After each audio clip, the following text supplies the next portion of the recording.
دو آلیکارن سروک دونالد ترامپ ناسین به چندین تاوانان کرن.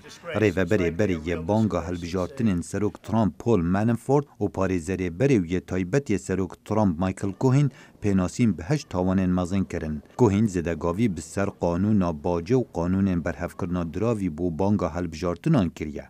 دوزگر گشتی امریکا روبرت خوزامی دبیجتن اف تاوانه مترسی دارن و خیانت کامزن بوده مقدرش ده کرن.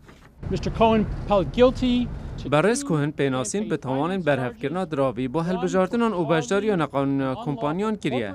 به مرم آخستنا باندور لسر هلبجارتنین سال 2016.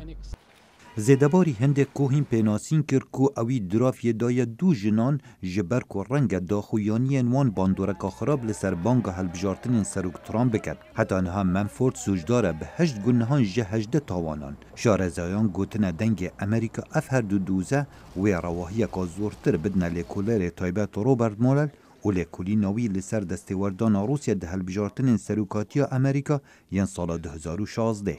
The Mueller investigation has discovered the rot. لیکولینا مولر روشا رزیا ریوبریا ترامپ اشکرا کرد و اف بناسینا جبری کاری مانفورتیا دیگل ترامپ لیرونی دیخت سرچالاکین کسی نزیکی ترامپ.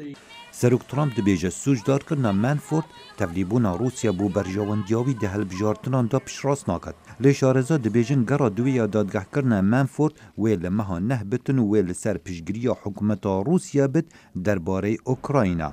منفورد لکمبونا که هوتل ترامپ تاور دگل آلیکارن دیو پاریزر که روسی آماده بو و دعاده تکرن پاریزر روسی زانیارین خراب لسر بربجار دموکرات هیلاری کلینتون را دستیوان کریه.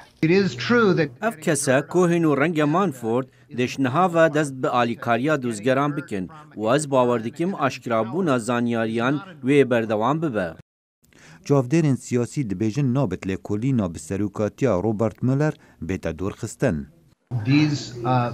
راستا بدست خستنا زانیاریین خراب لسر بربجارکی کارکی آسایت سیاستی دا لی دست وردانا هزکا بیانی یا دجمن نروایت سیاستی دا.